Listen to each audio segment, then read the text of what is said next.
Well, guys, it's a windy day. The whole day it's a windy day. So after playing basketball, we going back at the Esteban Public Youth Center.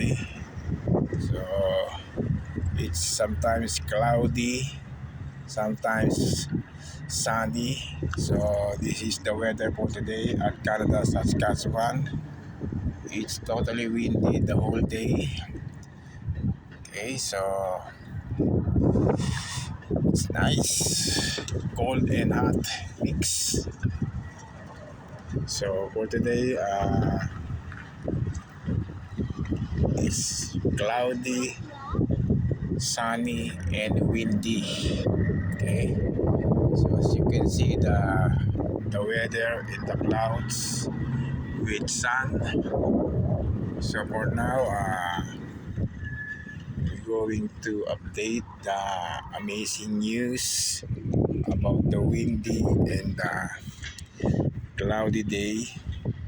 It's like not yesterday. It's warm, hot, and